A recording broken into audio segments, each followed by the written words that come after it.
Et donc Zoro vient de passer le palier d'un second empereur, même si évidemment tous les seconds empereurs n'ont pas le même niveau, mais ça reste... Tous les seconds empereurs n'ont pas le même niveau, alors attendez que je vérifie. Ben Beckman, Marco, Mihawk, Zoro, il manque qui? Katakuri, il manque qui? Bah si, c'est le même niveau. Shiryu. Ah non, c'est vrai, Shiryu il est intermédiaire, c'est vrai. c'est vrai, autant pour moi. On m'a promis que Shiryu était nul, mais qu'il était niveau intermédiaire, c'est nouveau ça. Le mec il est extrêmement nul, mais il est intermédiaire carrément. Il est au-dessus des... Waouh, c'est formidable. Mais ouais, c'est plutôt... ouais, quand même pas loin quoi, tous les premiers sont... C'est ça, hein. Fait d'armes. Enfin, concrètement, tu mets même Marco contre un Shiryu, tu mets un Katakuri contre un King, tu mets un Mihawk contre Zoro, ou contre Ben Beckman, ou contre Marco. Si Marco lui a envoyé Vista, c'est pas pour rien, quoi. Enfin, au bout d'un moment... Énorme, parce qu'à Marineford... Si Crocodile Ushitsu, c'est pas pour rien, c'est pas anodin. On avait vu que des commandants d'empereurs pouvaient donner des vrais combats contre des amiraux. Donc là, j'aimerais vraiment bien voir Zoro affronter un amiral. Ah, mais un combat complet, pour moi, Zoro... D'habitude. Combat complet contre Fujitora, moi, je mets Zoro un peu plus de chances de gagner. Voilà, c'est comme ça que je vois les choses. Maintenant, Fujitora peut gagner, Zoro peut gagner. Voilà, moi, je mets pas Zoro bien au-dessus des trucs. Parce que, ouais, encore une fois, ça me fait rire. Ceux qui disent Sanji, il a battu un YC2, les YC2. Zoro, il bat un YC1, il est intermédiaire. Ouais, frérot, c'est bon. Oh, doucement. Qu'est-ce que ça veut dire ça? Après chaque fin de combat de Zoro, on en attend plus pour la suite. Moi, ce que j'attends vraiment le plus, c'est le moment où Zoro va faire un vrai combat en utilisant l'Ashura et en même temps le Haki des rois. On a vu quelques bribes contre Kaido, mais c'est sûr qu'on verra encore mieux plus tard. Prochaine étape pour Zoro sera sûrement de faire d'Enma une lame noire. Et j'ai hâte de voir cela, car on saura enfin le processus. Et en parlant de lame noire, vous savez très bien compris... Ah, il est là! Qui est le prochain personnage? L'horrible Mid de ce classement. Le personnage qui est au cœur des plus gros débats de puissance dans cette communauté. Exactement, la problématique en personne, la fraude. Car il est temps de mettre le personnage dont toute la communauté One Piece veut un vrai combat où il est à fond. Mihawk, le meilleur épéiste du monde. Je sais que là... Le philosophe est un homme qui dose. Ouais, le philosophe, quelqu'un qui dose, qui sait doser. Il met Mihawk au-dessus de Zoro, voilà, avis compréhensible, hein. Toujours meilleur épéiste au monde, Zoro un épéiste et tout, compréhensible. Si tu considères que Vista peut rivaliser avec Zoro, bah du coup c'est encore plus compréhensible, y a pas de souci. Le problème, c'est si tu ne doses pas et que tu le mets bien au-dessus de Zoro. Là, il y a un problème, parce qu'en partant de ce principe-là, ça veut dire que demain, t'as Luffy, enfin les Mugiwara qui rencontrent la Cross Guild, t'as Luffy qui dit à Zoro, dégage Zoro, Mihawk est trop fort pour toi. Mais ça marche pas comme ça. Au grand maximum, il lui donne le combat de sa vie. Et il peut pas, en fait, on peut pas avoir un Mihawk qui chie sur Zoro, là, c'est bon les mecs, on est en 2023, faut avancer. Faut avancer, maintenant carrément Oda il te met un Azajuro qui a probablement un niveau de zinzin. T'as Garling sûrement un niveau de zinzin. T'as d'autres chevaliers divins, faut avancer les mecs. 2023, novembre, bientôt 2024. Donc oui, il a dosé. Donc avis complètement compréhensible. Beaucoup ne seront pas d'accord car certains mettraient Mihawk beaucoup plus haut dans le classement par rapport à son titre. Mais le problème de Mihawk, c'est qu'on attend de voir. On attend de le voir en fait. D'ailleurs, dites-moi en commentaire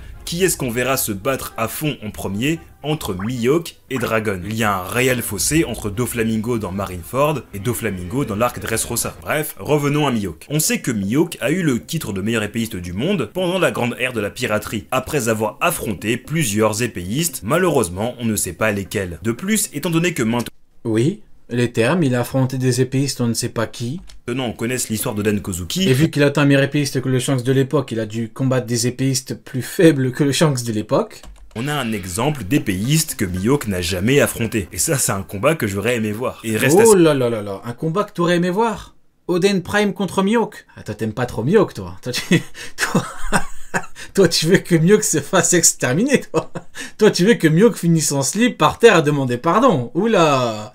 Oh non, et qu'il reste avec les Okama, qu'il reste avec les Drag Queens. C'est mieux pour lui. Savoir aussi si Mihawk a affronté les épéistes de l'ancienne génération, qui ont pris leur retraite, comme Rayleigh par exemple. Non, jamais de la vie, Rayleigh ne le calcule pas. Son plus grand fait d'armes... Rayleigh ne calcule pas Mihawk, ça c'est une certitude. Garp, il dit on peut pas gérer Barbe Blanche et Rayleigh en même temps, sachant que Mihawk est avec Garp, il ne le calcule pas, c'est factuel. et d'avoir fait autrefois des duels avec Shanks, dont même Barbe Blanche s'en rappelle. Voilà, Barbe Blanche s'en rappelle, donc Kaido s'en rappelle, donc Kaido est au courant, donc Shanks est au-dessus de Mihawk. Qui en soi est un gage de force, car on sait que Shanks était déjà très fort dans le passé. Aujourd'hui, Mihawk s'ennuie car il n'a pas trouvé d'épéiste pouvant se mesurer à lui. Car oui, œil de faucon n'est pas C'est intéressant. normal, il n'y en a pas. Il n'a pas trouvé d'épéiste capable de... Bah non, il n'y en a pas. Et Vista, il existe? Pourquoi tu ne pars pas l'affronter? Parce que Vista s'en tape du titre, et que toi t'as pas envie d'avoir des problèmes. Tout est factuel, hein. Il en a pas trouvé, normal. 1, il les cherche pas. 2, il n'existe pas. 3, Vista s'en tape du titre.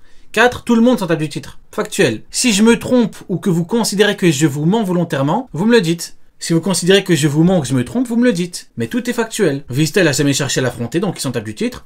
Tout le monde s'en tape. Il n'y a pas beaucoup d'épéistes qui ne combattent qu'à l'épée. Tout est là. Voilà.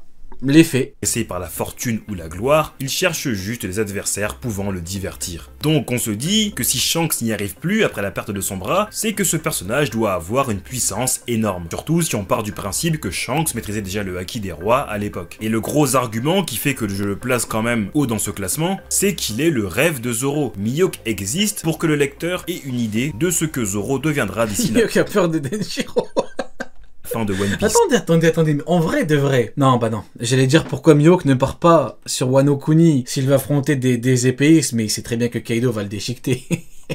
Même pas. Mihawk qui va monter, tac tac tac, il y a qui va venir, il y a King. King va lui chier dessus. King va dire qu'est-ce que tu viens faire là, sale Golemon, avec ton épée là. Tu crois que je suis un clown moi? Tu crois que je combats qu'à l'épée moi? Il va lui mettre 2 patates, il va lui péter les dents de devant, il va le jeter à l'eau. Allez hop, dégage. Inerte, allez. J'espère que tu sais nager. Sale clown.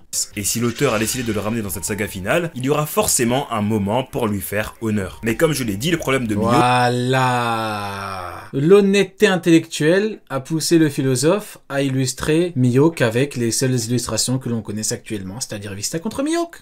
c'est les actes. Ça, c'est quelqu'un d'honnête, hein. Malheureusement, par rapport aux personnages qui seront cités plus tard, Mihawk a trop peu montré pour le mettre plus haut à... Ah, par contre, Vista, du coup, il est plus faible que Killer et Kobe. Peut-être qu'il considère qu'il est plus trop actif, mais ça m'étonnerait vu que Killer est censé ne plus être actif et qu'il s'est fait fumer. Ouais, j'aurais quand même mis Vista au-dessus, hein, quand même. Hein. avec certitude. Jusqu'à présent, Enfin, il est juste un petit peu au-dessus de Zoro, donc...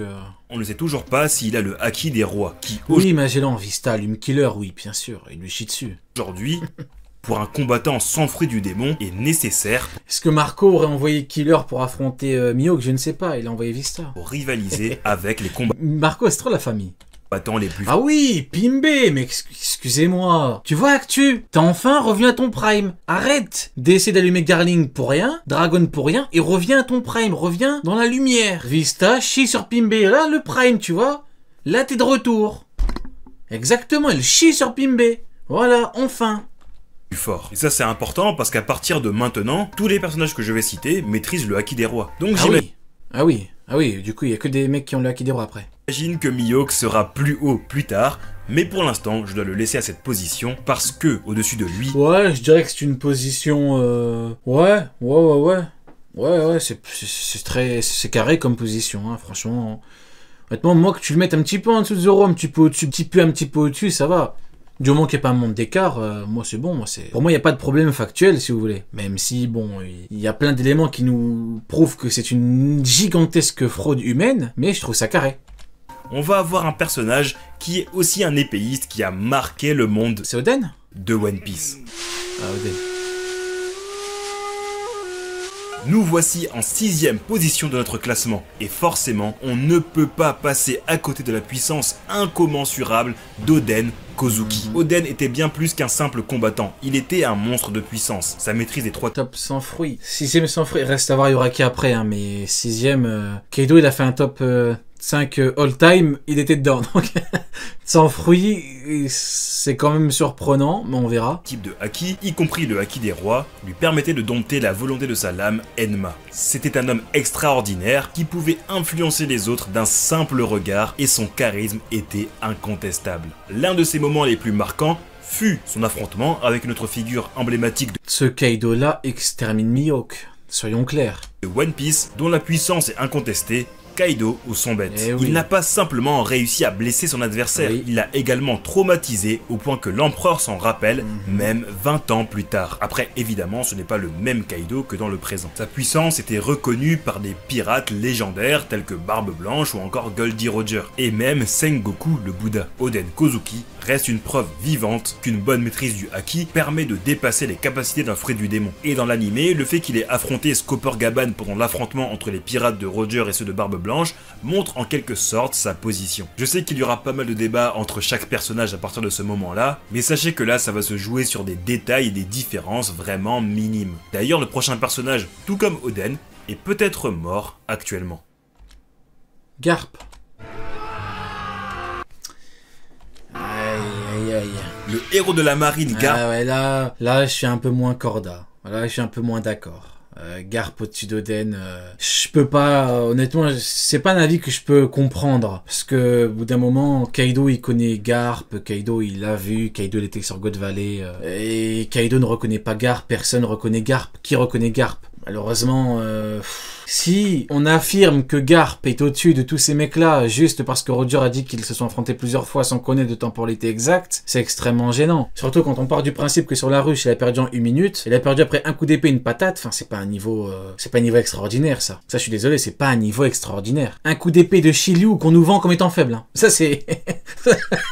Ça c'est formidable. Il y a rien de plus formidable que ça. Il y en a qui sont tellement cons qu'ils veulent vanter Garp en disant que Shiryu est faible alors que Shiryu lui met un coup d'épée il était inerte. Au lieu d'être intelligent et de dire que Shiryu est très fort et du coup le coup d'épée est extrêmement puissant, non, il est nul. Ils sont vraiment hors sol. Ces gens-là ne savent pas réfléchir. Mais bon, c'est pas grave. On va pas trop leur en demander non plus. Mais du coup, ouais. Bah oui, Adama, tu dis il a 78 ans. Je suis d'accord. Moi, je parle en termes de niveau. Moi, je parle pas en termes d'âge. Tu vois. L'âge, ok, hein, c'est un élément à prendre en compte. Mais là, on parle en termes de niveau. Il a niveau Yonko, oui ou non? Donc, s'il a le niveau Yonko, ça veut dire qu'un Kaido qui vient maintenant, sur la ruche, il perd en 2 coups, oui ou non? Non. Donc voilà. Tu vois, là, ça peut jouer sur certaines choses, mais là, on parle clairement en termes de niveau. Tu vois ce que je veux dire? Est-ce que vous voyez, c'est simple, est-ce que vous voyez Big Mom venir sur la ruche perdre en 2 coups? Oui ou non? Barbe Noire perdre en 2 coups, oui ou non?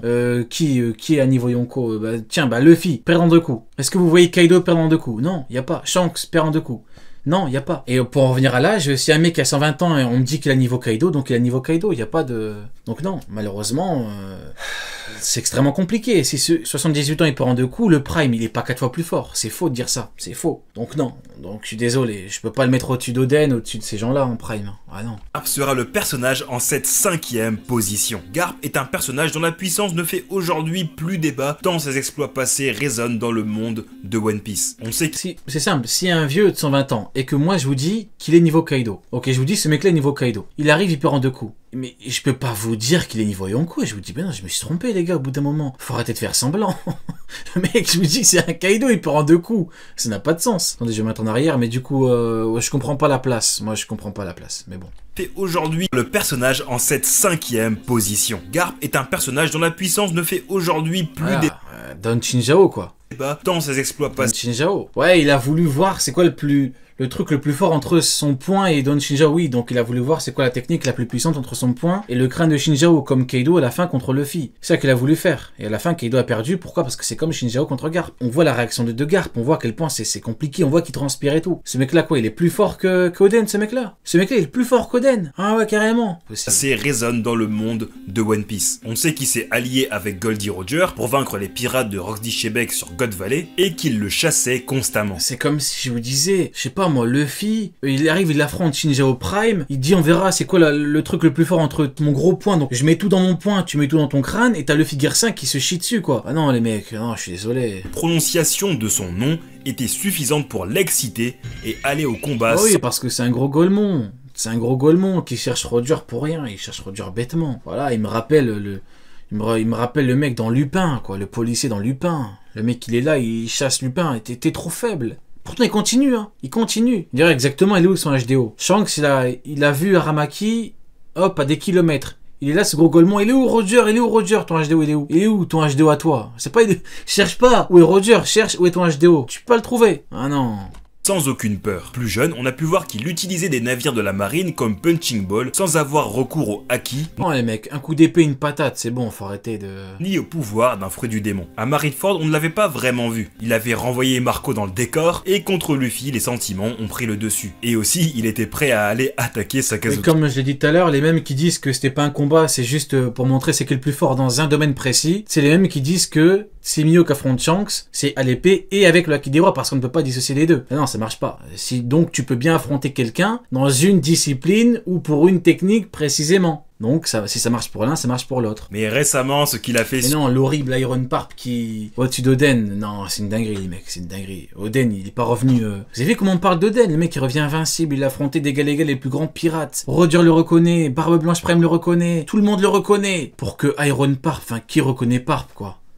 Qui le reconnaît, Iron Parp? Sur l'île de la ruche montre sa puissance. Déjà le fait de montrer qu'il maîtrise l'infusion du haki des rois le classe évidemment. Ça c'est pas... Factuellement c'est pas du haki des rois. Factuellement c'est pas du haki des rois. Ça peut être du haki des rois, mais factuellement c'est pas du haki des rois. Évidemment. Et en plus, quand on dit que Mihawk pour l'instant n'a pas de haki des rois, Garp c'est pareil. On n'a pas de confirmation. Part dans cet univers, montre qu'il n'est pas n'importe qui. Malheureusement, en empêchant Kobe de se faire avoir, il a pris un coup de Shiryu. Mais ça ne l'a pas empêché d'avoir recours à cette dernière... C'est ça le problème, vous voyez. Vous voyez, honnêtement, je vais être honnête avec vous, hein. Très honnêtement, j'ai de plus en plus de mal à défendre l'infâme, l'horrible, le dégoûtant, le dégueulasse Aokiji. Car-moi ça, comment il se chie dessus. Garp il lui fonce dessus, il se chie dessus. Pourquoi t'as peur comme ça? Non, t'abuses Aokiji, hein. Vraiment t'abuses, hein. Car-moi ça, regarde Shiryu. Boum, coup d'épée, il a porté ses responsabilités. Regardez. Il a pris un coup de Shiryu, mais ça ne l'a pas... Ouais, Aokiji a porté la rue sur ses épaules, regardez.